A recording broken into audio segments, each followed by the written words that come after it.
बहुत समय पहले की बात है। एक छोटे से गांव में एक गरीब मछुआरा रहता था। उसका नाम रामू था। रामू के पास एक छोटी सी नाव थी और वह रोज नदी में जाकर मछली पकड़ता था।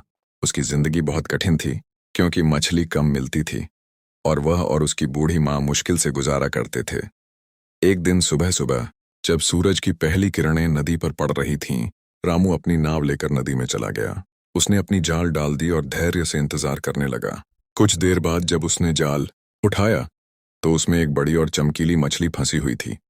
लेकिन यह कोई आम मछली नहीं थी। यह एक सोने की मछली थी, जिसकी चमक सूरज की तरह तेज थी। रामू ने मछली को देखा तो वह हैरान रह गया। मछली ने बोला, हे मछुआरे, मुझे छोड़ दो। मैं तुम्हारे किसी एक मनोकामना को पूरा करूंगी। रामू ने सोचा, यह तो बहुत बड़ा मौका है। उसने कहा, मेरी माँ के लिए एक सुंदर और मजबूत घर बना दो, ताकि वह ठंड और बारिश से सुरक्षित रह सके। मछली ने कहा, तुम्हारी इच्छा पूरी होगी। और वह मछली नदी के पानी में वापस चली।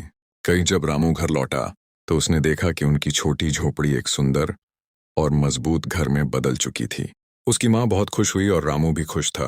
लेकिन उसकी पत्नी, जो लालची थी, ने यह देखकर और अधिक चाहना शुरू कर दिया।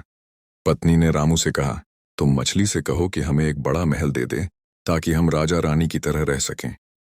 रामू थोड़ा डरा, लेकिन पत्नी के दबाव में आकर वह मछली के पास गया और उसकी बात मछली को बताई। मछली ने फिर से रामू की इच्छा पूरी कर दी। और अगले दिन जब रामू घर लौटा तो उसने देखा कि उनका घर एक भव्य महल में बदल गया था। महल में रहने के बाद भी पत्नी की लालच कम नहीं हुई। उसने मछली से सोने के गहने, महंगे कपड़े और अंत में राजा बनने की इच्छा जताई। हर बार मछली ने उसकी मनोकामनाएं पूरी की, लेकिन पत्नी की लालच बढ़ती ही गई। उसने मछली से कहा, मैं समुद्र की रानी बनना चाहती हूँ, ताकि मछली मुझसे डरें और मेरी आज्ञा माने।